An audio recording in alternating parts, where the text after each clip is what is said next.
It's so hard with ADHD when we know we have something coming. It's almost like that time is dead. And I did have some requests come in for something that I was like, okay, I can work on this during that time. But it was like not long enough to get into deep focus work, just long enough to open up some tasks and mess them up and not be able to find where I left off.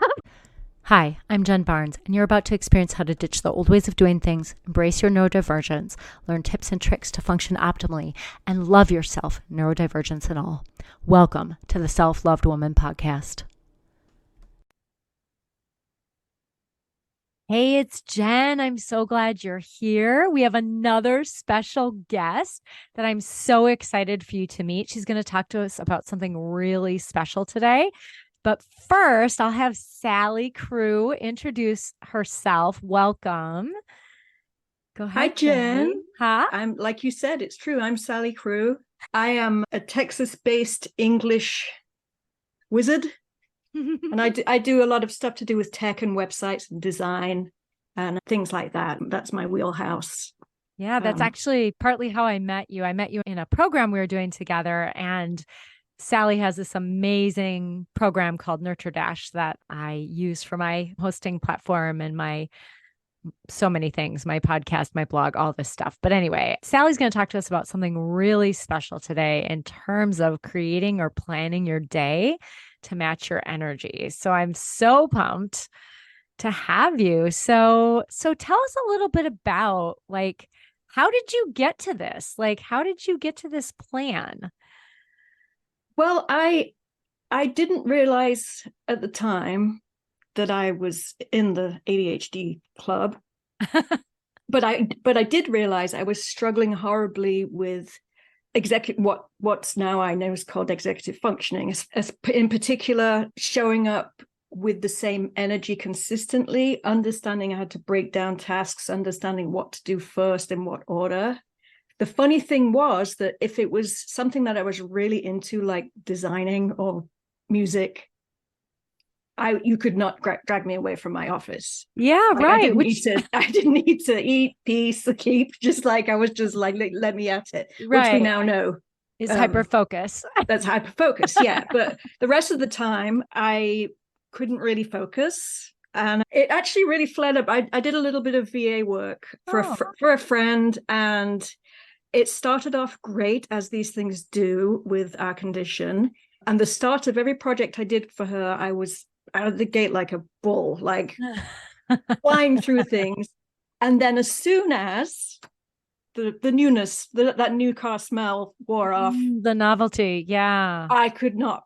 It's like I couldn't. It's like I need glasses to see, but it's like my brain needed glasses. Like it really could not just get into it. So of course now we all know what that was about, but I didn't know at the time. So I was sort of driving myself a little crazy trying to figure out what to do. And I bought all the planners and I listened to all the podcasts. The closest thing that came to feeling like was something that made sense for me was the concept of time blocking, because I knew if the conditions were just right, I could really, really focus well. So I tried that, and it worked sometimes. Yep. And then it didn't work other times. And I was like, well, it's probably just because I'm not particularly into this particular task. Let me go do the other task that I was kicking ass at yesterday. And then on day 2, I couldn't get into that either. And I was like, what is going on? And I'm an investigator. I'm a research hound. So after much deliberation and note taking and stuff, I decided to sort of try and track, like almost like a food diary. Like yeah. I mean, I'm also a previous life, I'm a nutritionist as well. So you'd start clients off by. What about you? That's really special. Yeah, you'd start clients off keeping a food journal to be like, totally. What do you eat? When? Then what happens when you're at the bathroom? When does the stomachache start? And you piece it together like Sherlock Holmes. So I was like, I'll do that. I'll treat it like it's a stomach bug or something, or a food allergy, not a work allergy. So I did like a 3 to 5 day like work journal, tracking like what I was doing, how I felt about the task, how difficult the task was.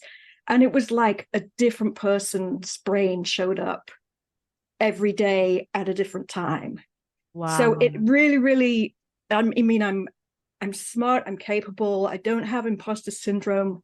in the traditional sense, but I had imposter syndrome when it came time to tell clients, here's when I can get this done by, because I didn't know which version of my brain was going to show up during the next couple of weeks. Yeah, that's so hard. Yeah, it would end up with all-nighters, of course, you know the old story.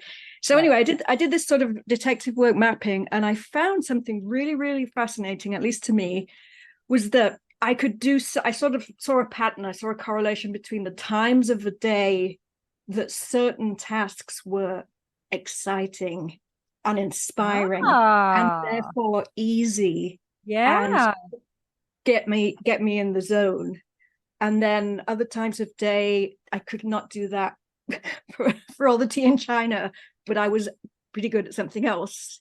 Yeah. So yeah, long story long, I came up with these 5 little buckets that I put my tasks into based on the energy. And I came up with these 5 energy elements. Ooh. So I love a good list. So, yeah, so I love a good framework. And so we're going to break this down. It's exciting. Yeah, I mean, I actually have this all printed out, fancified. So I'll give you a link to download it. This is something I literally just did for myself. Yeah, if you're comfortable sharing as a download, we can put that in the show notes. Yeah, so I already have it all together. So there's five zones that I came up with, and they seem to work pretty well. I've shared it with a few other students and stuff, and it seems to work well. So the first one is like the in the zone task, which is when you're in the creative zone, when you're focused, when you cannot pull yourself away, basically. This is the work that you're supposed to be doing, and it's work that only you can do, not because you don't have someone to help, but because it requires your specific, unique, like talent. Us meeting on this podcast. Like my VA can't record the podcast. Exactly. Like, and I always use the example of Steve Jobs from Apple. He still did those keynotes. He didn't have someone from his management team go do the sort of here's the new iPod thing. Yeah. So that's the in the zone task. And I found personally that was something that I do great first thing in the morning. Yep. I'm the same way. Totally. Not so great the rest of the day. So for me, those in the zone tasks, my bucket included writing, planning, creative ideas, which I mean, for me come all the time, but getting them into a form that makes sense and writing and articulating it. For example, in the olden times, I would I deal with like support tickets and emergencies in the morning. And then I'd get around to little old me in the afternoon and try and do some email writing. And it would take me hours. Yeah. And it would be like, this isn't very good. Yeah. And then if I tried it first thing in the morning, I would get something really great done in 20 minutes. That's amazing. So that's kind of the philosophy. The next level, the next bucket was the worker bee bucket. So that's like the grunt work. That's the admin stuff. That's basically the stuff that if you had an assistant and they had the instructions, they could do that for you. It might be you right now. Yeah. But it's something that, and I find that if I follow up my in the zone with the worker bee, like in the zone, me dishes out all the tasks, and then she goes and has a break, and then worker bee me comes in. And why did I leave myself? I'm going to answer those tickets now. Yeah, and I'm sort of like not quite evacuated all of my creative juices. Right. That's so gross, but so to speak. And I'm actually then excited to put the pedal to the metal and actually let's build this thing. Yeah, let's build it. So that works really well for me as a second task. Social, as an introvert and an empath and a highly sensitive personage, relationship building and tending has to be the right person, has to be usually just one person, and it has to be for a specific finite amount of time. Otherwise, I am toast. I find it really, really draining. So for me, that comes after lunch break, have a little socializing time. And then I have a recharge block. So recharging is anything else like rest, food, drink, going for a walk, meditating. Yeah. That's very European of you to have an afternoon break. I know. I'm so sophisticated. I love it. I love it. And then that was the fourth block. And the fifth one is the non-work commitment. So that's obligations outside of work. So these are quite obvious. Like, so in the zone is sort of CEO, entrepreneurial, creative stuff. Worker bee is the admin stuff. Social is, that can, there's some overlap. Like worker bee could be writing emails, social could be writing emails. Yeah, just depending on how you experience it, I would think, right? Like, so some of our listeners might be like, well, actually, writing an email is not a creative task for me. That is worker bee all the way. Yeah, and I will delegate that as soon as possible. That's the thing. It's different. Yeah. And for me, social needs to be followed up with a recharge block. Yeah. Well, because as an introvert, it drains me. I've got friends who are extroverts and they need that to recharge themselves. They need to socialize. Mm-hmm.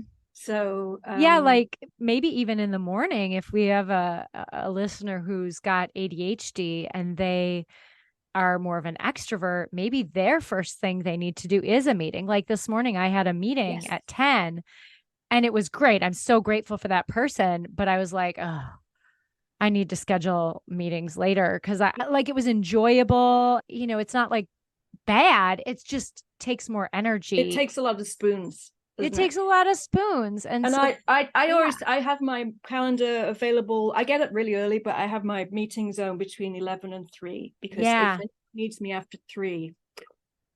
Yeah, that's a really good point. I can be kind of shot after that. Yeah. And I also find with clients also that they hit the wall in terms of, because most of my meetings are to do with showing them how to do tech stuff. Oh, right. And so that's the mist descend. That's a good point. Yeah. So yeah, the non-work commitments is things outside of work. It could be watching. I've said I'll watch a movie with my husband. Oh yeah. So it can cross over with recharging. However, if other people come over, or the movie watching is with somebody else, then that's not recharging anymore. Then it's not recharging anymore, and then it needs a recharge block after it. So anyway. Wow. That's the basic gist of it. I found that was like the secret formula, the instructional manual for myself that nobody had provided me with, which is just beautiful. I mean, it's just awesome that you were able to figure that out, and I like I appreciate that. I'm trying to get better at receiving compliments. And one of my big core drivers is autonomy. As a person, and I think we all have the right to self-leverage, meaning like we have the right to make our businesses work for us, even if that looks weird. Yes. Even if it's taking a nap at 2:00 every day. Well, I don't care. And that's what I do. It's one of the things I talk a lot about in my programs and with my clients is, and even here on the podcast, is like society wasn't designed for our ADHD. No. And so we have a choice. We can mask the hell out of ourselves and try and fit what I call our beautiful star pegs into round holes and be exhausted from the forcing and the masking and all that. Or we can design our own ADHD life. Mm-hmm. And be like, hey, what works for me? Yes. Like, exactly. And I've certainly done that in my private practice. I see clients from 10 to 7, and that works for me because in the morning, then I get to do things like exercise, meditate, do a gratitude journal because I need that in the morning so I can feel more grounded and present. Whereas someone else is like, that schedule is my worst nightmare, but it's like knowing our ADHD. And what I like about this is it's not just, it takes it a step further into really assessing your energy, like taking some time to create a little, maybe not even a little, but an energy diary to track what works for you. Well, that's really just like this kind of a couple more steps to it. So that's like the first one is to just. Oh, this is just the first step. Oh yeah. Hold on. I'm so hold pumped. On to your hats because okay. This is just sort of how do you figure out, you do the 3 to 5 days of kind of the journal and figure out what the patterns are. Not the same every day, but that was what I generally figured out. And of course, you've got like hormone cycles, the moon, seasons, weather, family, noise, all those things play in as well. But this for me was sort of a safe enough bet that first thing whatever time I get up, first thing is for me is the in the zone stuff. Yeah, because it's got to be flexible, right? If we've got Yeah. ADHD, our ADHD doesn't look the same every single day. Exactly. And also neither, if you're in business, chances are you've got customers. That's the idea. So you will have to, sometimes I do have to jump out of bed and the shower and the meditation and go put out a fire. Yeah. And then I'm in no mood to meditate Create. and get creative. So that day is kind of, okay, now we're just going to stay in firefighter mode today. Yeah. Yeah. But the thing is about this is it gives you the self-awareness to, once you've started tracking it, you become really aware of it. So I made a little list here so I didn't forget the benefits. But basically what you do when you're tracking is that you just kind of go through a few days, and whenever you start a task, you write it down, you put what time of day. It doesn't have to be like the specific time, but just like morning, mid-morning, late morning, after lunch, blah, blah, blah. And then after doing it for a few days, the pattern emerges. So the benefits of doing it are, once you've got it going, it stacks the world in your favor. It's like checking the weather. Like if you saw it was going to snow, you'd be like, okay, well, it's probably not the best day to go for a ride in my convertible to the beach. Right. Maybe I'll go sledding instead.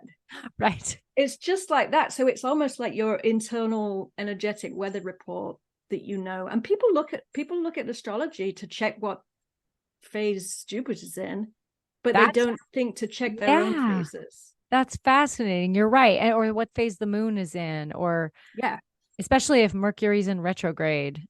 Yeah, it's a legit thing. Yeah, no, I know.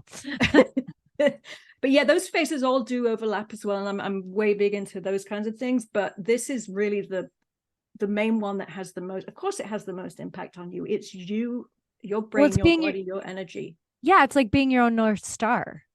Exactly. Ooh, I like that. Yeah. So yeah, it stacks things in your favor. It removes as much resistance. So you go with the flow. You make it easy on yourself, and you end up actually being more productive. I'm a bit allergic to that word, but it does actually. Yeah. It allows you to harness that focus-driven mode. Right. Well, and I think with the word productive, just to name it too, like, okay, yes, we are more than what we produce. Like, yes, for sure. Our value is not what we produce. And if we're an entrepreneur, we have to be productive. It's like, we have to produce stuff. Yeah, we have to produce stuff. And so I think that word gets tricky when people tie their value into it. And more like, okay, we have to be productive, but like, that doesn't mean you're a bad person. It's not like a moral judgment if you were not. Yeah. And it's not like a race to be the most productive, because it does depend on what you're producing. If you're producing absolute crap, right. Well, then please keep that to yourself and produce less. Well, right. And that's exactly true. Like, a lot of times I've noticed when I'm not feeling in a super grounded place, if I were to write a blog post right then, it's crap, because it comes from forcing. It doesn't come from connected to something bigger. It doesn't come from my highest self. It's just like this forced thing to be productive and get it done. Yeah. Or it takes way longer. Or it takes way more difficult. And I find my little canary in the coal mine for myself when I'm done for the day is when I start unpicking my work. Like I start going back to the design and being like, oh, I'm not sure about that. And that's now I know myself well enough now to be like, that means it's break time. Yeah. Yeah. But otherwise you'd keep going and you'd keep chasing your tail. Yeah. No, it's true. For me, I know it's break time when I pick up my phone and all of a sudden I'm like, why do I have my phone in my hand? Yeah. Sometimes I even get to opening like social media and then I'm like, oh, whoa, I really need a break now. I really got to get out of here. Yeah. Yeah. Or I notice fidgeting, which I do fidget anyway, because I have ADHD, the hyperactive kind. But I notice if I can't get comfortable, that's my indicator. It's very somatic for me. Yeah. But as you know, as a somatic therapist, awareness is the key to all. That's true. Awareness is the base of it. If you, if you don't catch yourself doing it, then you won't know that you need to shift gears. Exactly. Yeah. And this also reduces decision fatigue, which I had. Yeah. Say more about that. Say more about what you think of when you say decision fatigue so people know Well, what we're talking about. Like, I know what you mean. for me, the biggest problem I got into was getting to a point of overwhelm. Mm-hmm. And that came from, I realized I only have so many, go back to the spoons thing, I only had so many spoons worth of decisions that I could make, because decision making is kind of a high process task for us. It is. And I've read these stories about like Obama having Same shirt. one color suit, one color shirt. Yeah. Except for the tan shirt. Back to Steve Jobs again, black polo neck. And it's like, reduce the decisions. And then, because we're all only human, even if we're amazing, we're all only human. And we only have so many credits to spend on these various things. Yeah. So the end part of this is for me to show you how this ties into what I do every morning, which reduces the decision fatigue. So I don't have to keep asking myself, what should I do next? What do I feel like doing? What should I on that argument with myself, like, well, I really need to do this, but I really don't want to do that. I kind of want to do this. Should I do that? It's just crazy making. So I get all of that arguing with myself done. Yeah. In the morning. Yeah. Yeah. And the mapping of the tasks is done in a specific way that kind of makes it obvious. Yeah. That's awesome. I'm excited to hear about it. So yeah, decision fatigue, overwhelm, it's really helpful with more accurate planning, because you're able to more easily predict how long something will take once you start doing it under the same energetic conditions. Yes. Instead of like, how long will this take me? Well, if I'm on fire, it'll take me 20 minutes. Otherwise, it's going to probably take a couple years. Right. Right. Well, and that also helps with time blindness. Exactly. Yeah. Because that's the thing that a lot of us struggle with, is we're like, I don't know how long something takes. Exactly. So if you show up in the same energetic part of the day to do the same type of task that you already know that's the best task for you right now, then that's going to increase your consistency, which is going to make you way more confident about estimates, deadlines, going to help reduce stress around deadlines, commitments, etc. It's also a really good safety net against burnout. Well, just in terms of working back to the nutrition analogy, you know that you need certain amounts of different nutrients. Yes. You will not drop dead tomorrow if you eat pizza all day today. Right. But if and I'm not actually sure how long it will take. I'm not that kind of. But if you ate pizza every single day for like you would years, at some point get some kind of nutrient deficiency. Yes.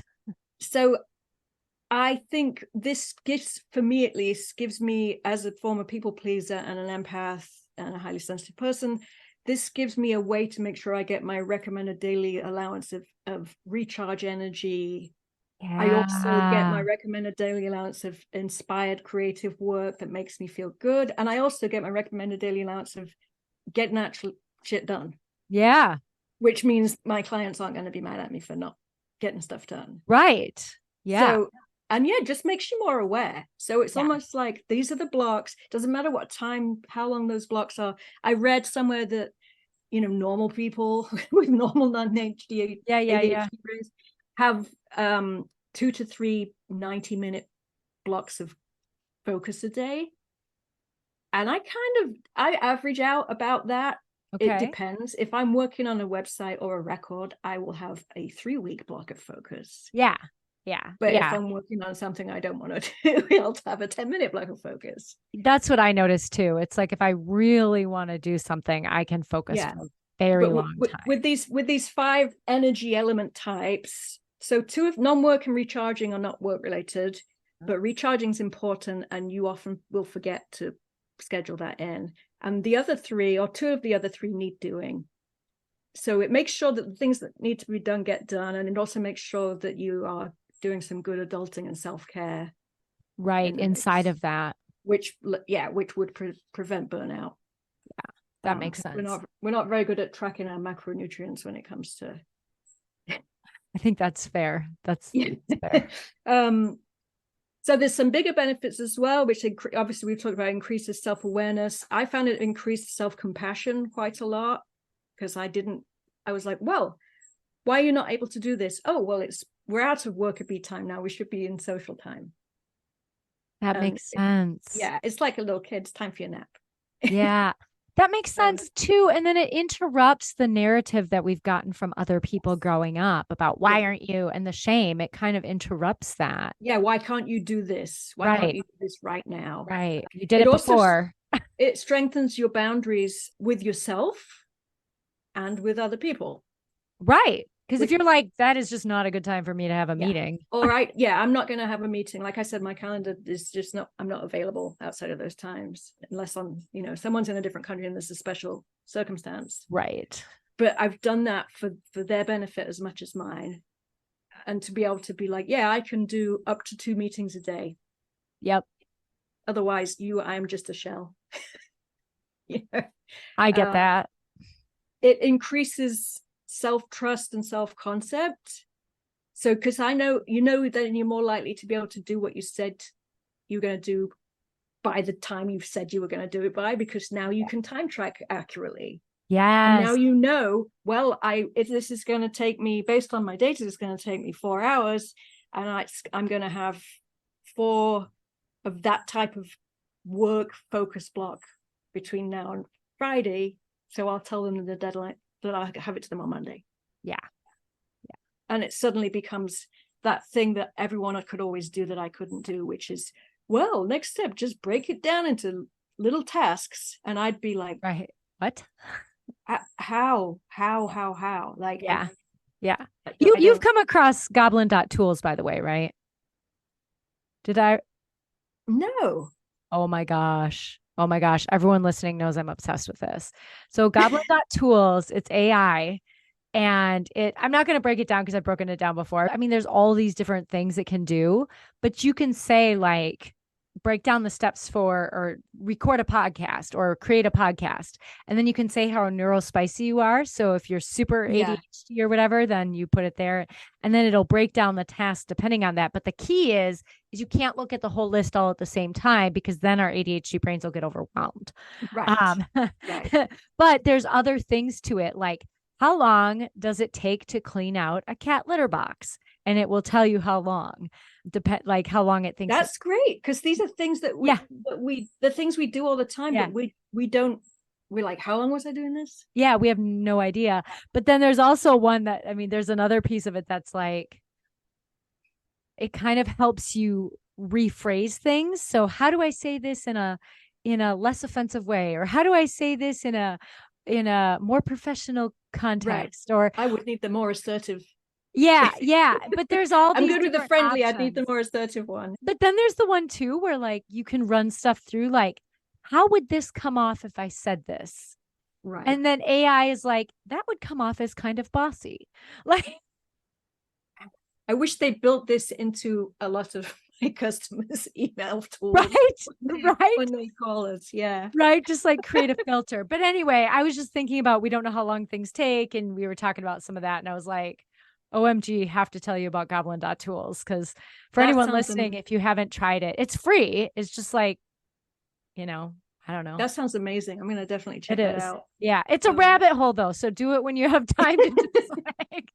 So yeah, I have one more thing on my internal bigger benefit list, which is increases awareness of the other cycles of nature. The sun, say more about that, because I am. When the sun's highest in the sky in the middle of the day, it's, for me, if I haven't already got my creative in the zone stuff done, it'll be tomorrow, or it might be really late tonight. Really? Also the cycles of the moon, the seasons, how you relate to them, and that increases your connectedness to your body, to nature, to the environment, and optionally to any whatever spiritual system, belief, path you're involved with. I think it's just a really good, it's like, who would have thought tracking your energy tasks for work would give you a stronger connection to spirit? But it does. Well, and I have a couple I have a couple things. I have a question, but I also have a comment too, that before my question, which is that I think for women too, tracking your menstrual cycle with it. That's a huge part of it as well. Because we know with ADHD, I think it's like 46% of women with ADHD also meet criteria for PMDD, the premenstrual dysphoric disorder, or however you say it, whatever. But basically have very extreme symptoms that come along with their period. And so like including that in the tracking too, because I've got some clients who they joke, they're like, they come into a session and they're just like, I just can't get anything done and I'm crying. And I'm like, isn't your period coming up in a couple days? And they're like, how in the heck do you know that? I'm like, well, it feels like it was about a month ago when you said the same shit. I've noticed, I've been tracking the moon. I do this business by the moon thing. And I've noticed, and I've been doing it kind of in a vague, okay, full moon is good for releasing things. New moon is good for starting things. Yeah. Et cetera. But I've got really deep into it, like the crescents and the gibbuses and all that stuff. Ooh, okay. The crazy witchy stuff. And I've noticed, and this month was the first time I actually applied what I've learned, which was the dark moon, which is 3 days before the new moon. Okay. When the moon just disappeared. I am a shell. Really? I am just like no good to anybody, and all I can do is really rest. So I did that this time around. I had it on my calendar. I was like, don't book anything, don't have any deadlines, rest. I told my husband, I said, I'm dark mooning. I'm dark mooning. Like, I'm just gonna sort of lounge around and be on my dog's schedule of just like napping and reading and meditating. And sure enough, 3 days, and then I was reborn. I slowly, my energy built up. I get really energetic around full moon, and then it goes back down. I've got friends who are the reverse. They get loads of energy around new moon and get drained around full moon. Really? So if you want to track that, that's a really fascinating, and it's really, really powerful. Like it seems crazy to me that anyone runs a business without looking at how that cycle affects you, because it does. And it affects other people as well. Right. Yeah. Right. Who are coming to your business. Well, and I can't help but wonder, we're the light that attracts people to us. I mean, there's a good chance we will attract people who are similar to us. Not always. I'm sure there's some people that we have in our ecosystems of clients who experience the opposite of the moon than we do. But also we probably have a lot of people who experience it similarly. And so that I've found I have a lot that do the opposite. And I think it's almost like a relationship, like we kind of fill each other. Oh, like you feel maybe I was in a very sociable, teaching, giving, nurturing phase when they most needed it. Ah, that's interesting. Just a thought. I don't know. I'll do some experiments and get back to you. That's exciting. So yeah, that was actually the question I had, was how does this look different for some people? Because I know I've got some clients who their best work time is at night. I used to consider myself a night owl, and I'm flipped over to, night owl to early bird. It's all dark, alone time. It doesn't really matter. Can I just go off tangent for 1 second? Yeah. The Gremlins movie.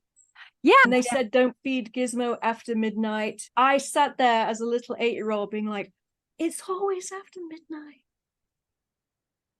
It's always, oh my gosh, it always is after your cutoff point when it was okay again. It's always right, because it's always after midnight. Like once midnight hits, you're permanently after midnight.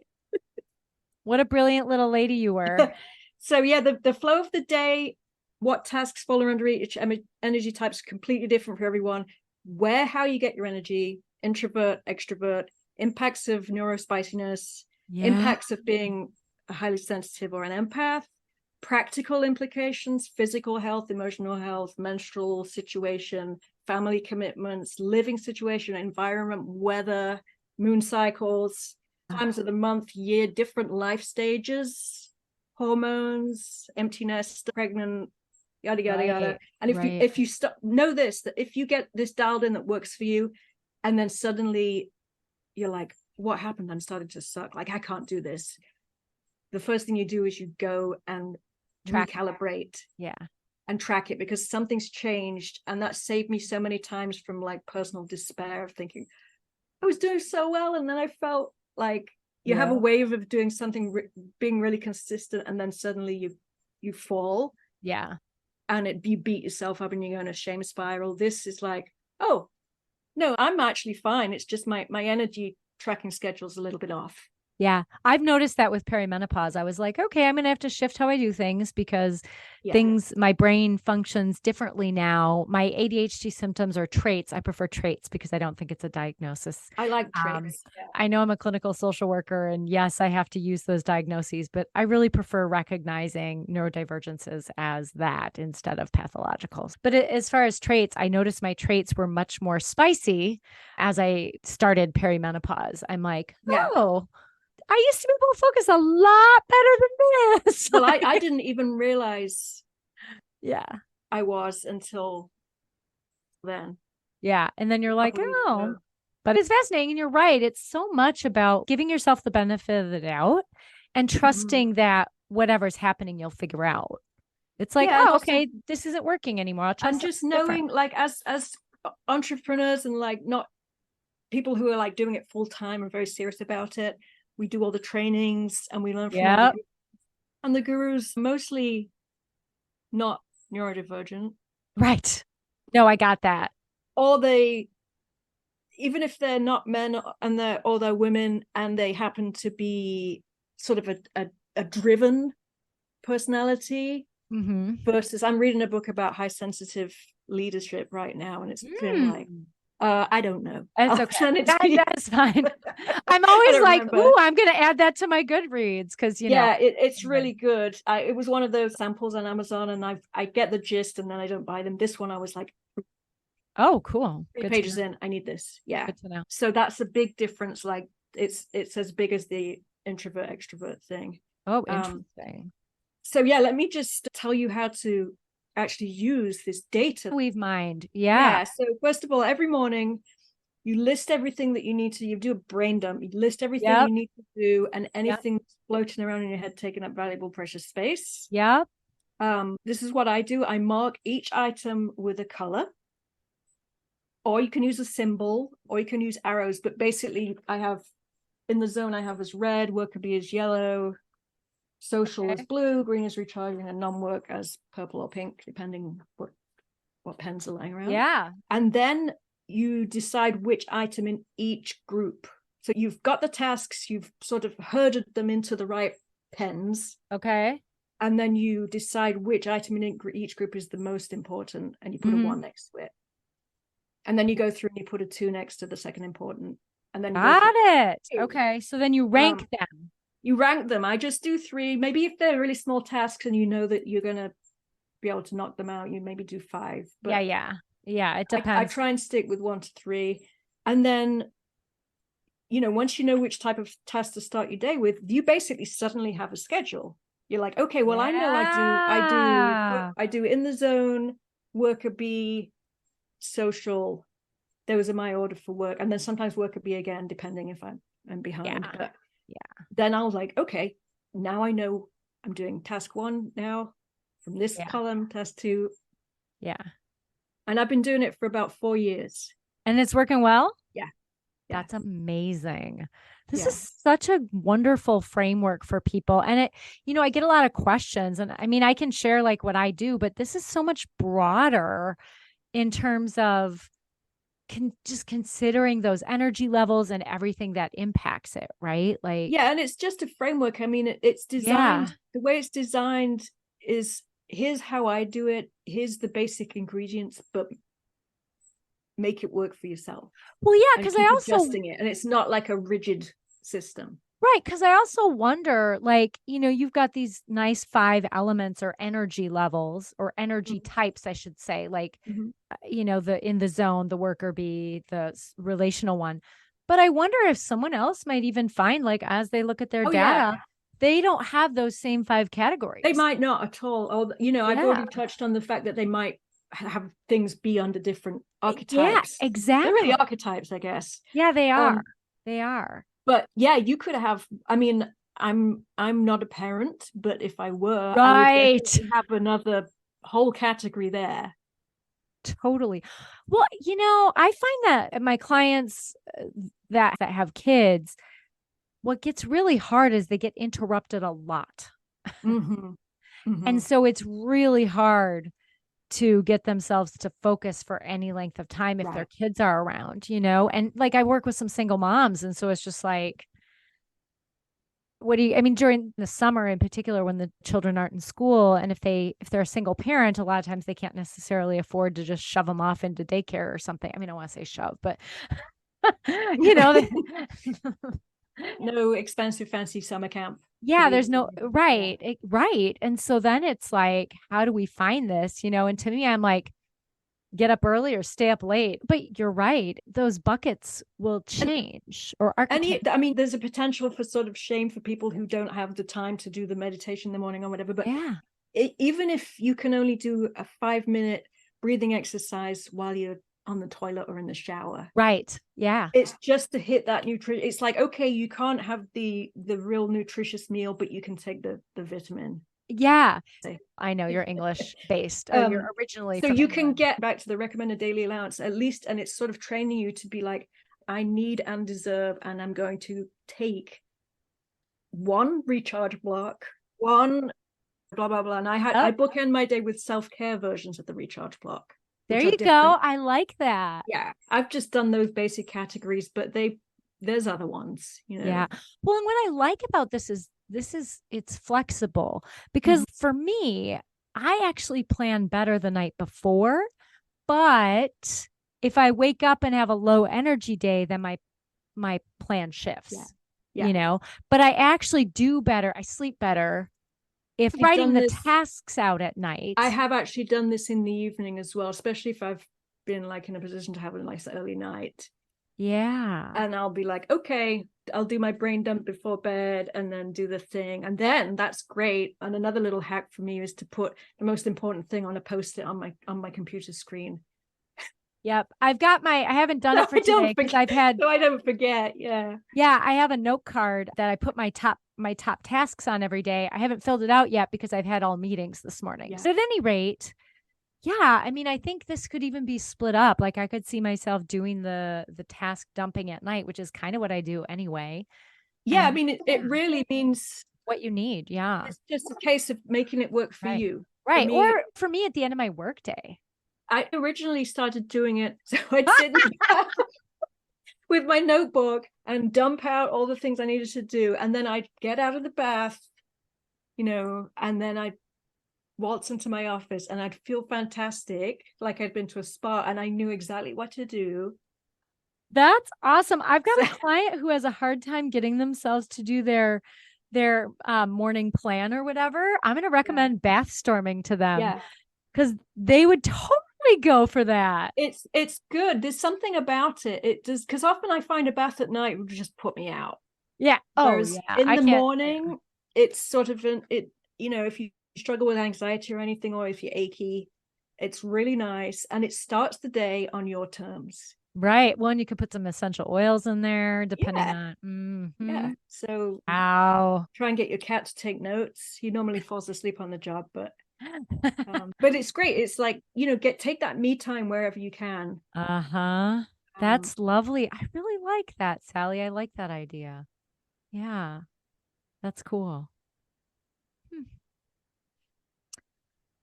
Yeah, I really, what I like about this whole framework too, like I said, it's really flexible, but it invites people to get mindful about their own experience and then tailor things to themselves. Because with ADHD, and whether you are diagnosed, undiagnosed, self-diagnosed, ADHD adjacent, whatever you want to call yourself, there's something for you here. Yeah. There's something for you here. And it's kind of like, when I recommend people read a book, I'm like, take the pieces that work. If you're like, I don't really care about Jupiter, then don't care about Jupiter, but maybe like, I don't know, I'm going to tell you the moon stuff is real.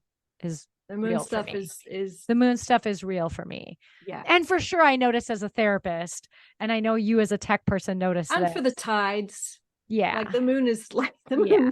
The moon moves things around. We can't deny that. Oh, yeah, we know it moves things around. But then even like, y'all don't have to believe in this, but I will tell you, being a mental health professional and Sally working in tech, the Mercury retrograde thing is real. Like, My mum worked for social services in the UK, and Oh, yeah. they around full moon time, same with people Und- in emergency rooms. Yeah, it's undeniable. It's yeah. undeniable how it impacts people. And so All these werewolves running around. It's terrifying. werewolves. Exactly. Yeah, but in all honesty, getting, figuring out what you need to track for yourself. And Yeah. and for people who get overwhelmed with ADHD, because that's something it's like, oh, now I gotta track all this stuff. I mean, what would you recommend they start with? Like just even like one thing that they could start tracking, like their energy maybe, or Yeah, I would, I would just do it naturally. So the next time, because this is kind of how it started for me, the next time you're sitting down to do something and it either feels really good and easy and in flow, make a note of it. yeah, I like And that. conversely, if you're really, really on the struggle bus, make a note of it. You can build up the case. You don't have to do like the whole 3-day thing of consistent tracking. Just do it as you go through your day. And if there's some kind of emotional charge, negative or positive, around something, take the data and then make sure that then you'll be able to avoid that happening again. I like that. I like that a lot because for a lot of us, it can be like, oh, now I got one more thing to Yeah. do, and it's like, I don't have the energy to do that. But that is actually kind of what I do. I'm like, well, I'm not feeling very focused now. So, I'm like, Yeah. like And after, for example, after I had my meeting this morning and I had about 45 minutes until we were going to meet. And I did a little TikTok on dead time because it's so hard with ADHD when we know we have something coming. It's almost yeah, like that time is dead. And I did have some requests come in for something that I was like, okay, I can work on this during that time. But it was like not long enough to get into deep focus work, just long enough to open up some tasks and mess them up and not be able to find where I left off. right. And or to like, we do.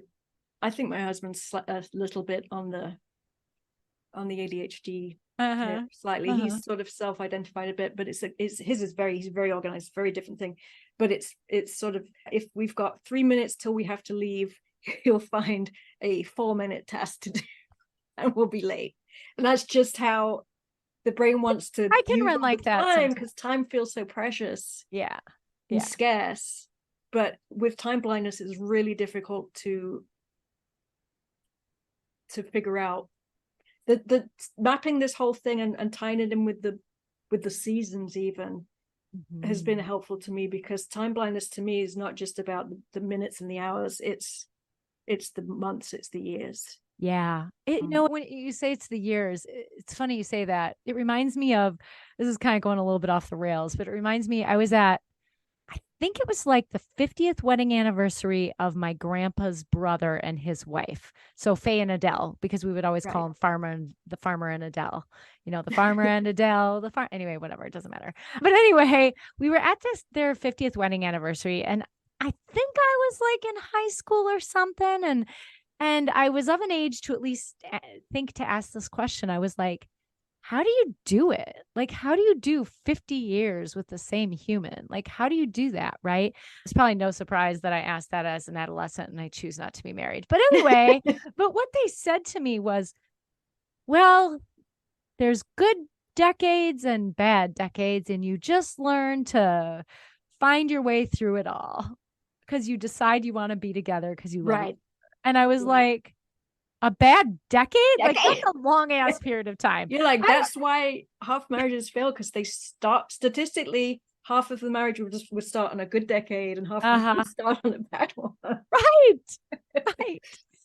I don't know like certainly by bad decade, they didn't mean they were abusive to each other. It just No, meant but they weren't just in flow or sync or something. less than Yeah. amazing. So I want to be clear, as a complex trauma therapist, I'm not encouraging anyone to stay in a relationship that's abusive.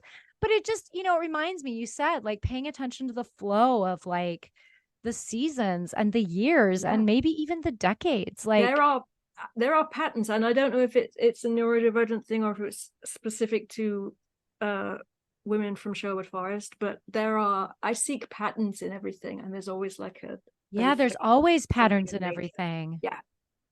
Yeah.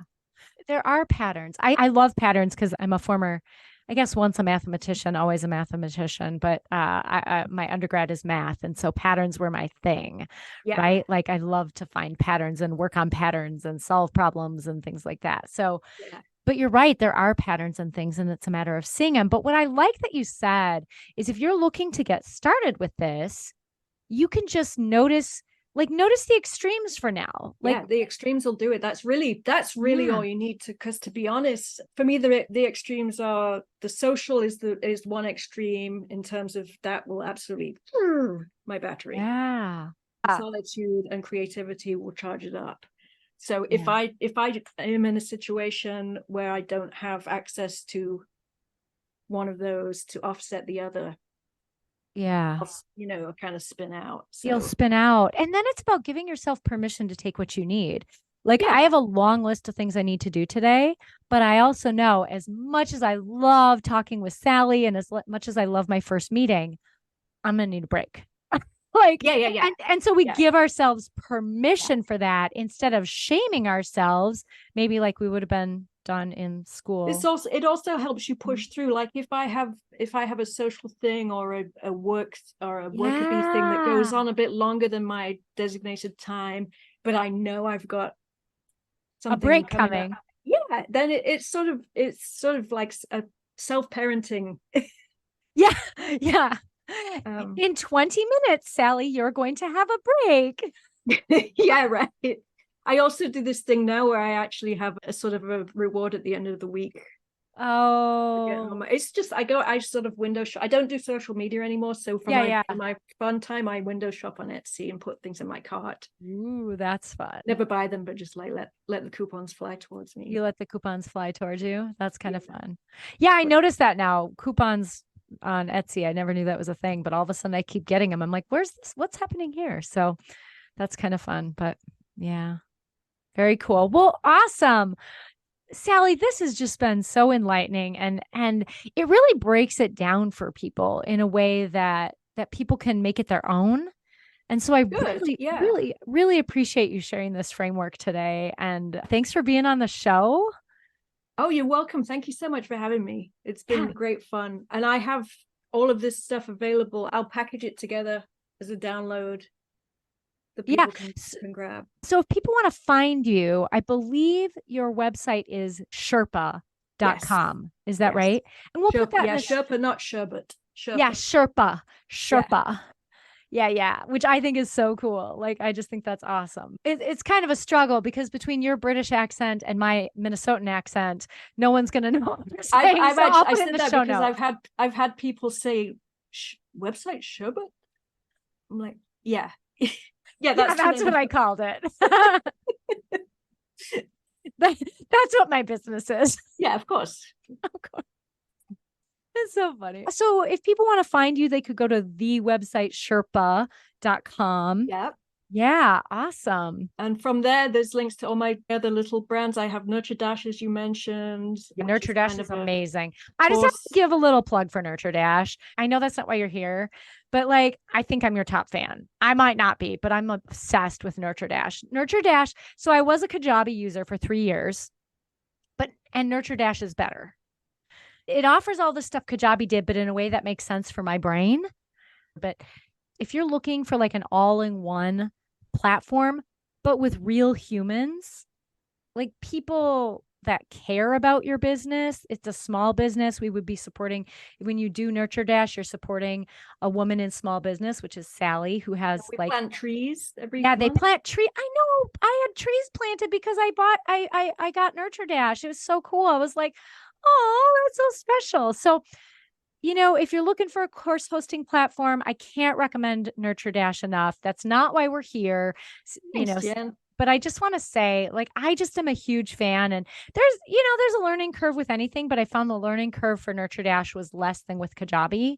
And they're Yeah. always developing things. I'm actually going to start doing Wednesday sort of tech Sherpa sessions. Ooh, Show fun. people how to do things, because it's one thing to have everything listed as here's what you do, but there's another is like here's a way to use this in your business to do this Yeah. thing. That's so cool. I'm so Yeah. excited to sign up. And that's included in our membership, right? Yeah. See, Yep. that's all the extra stuff you get. It's amazing. So anyway, I know that's not why we're here, but I just want to say, like, that's how one of the ways I know Sally, and I just had to share because I'm such a huge fan. So, all right. So the website, Sherpa.com. And again, thank you for being here. Thank you for having me. Thank you for being here on Yeah, Earth. of course. Of course. You too. You too.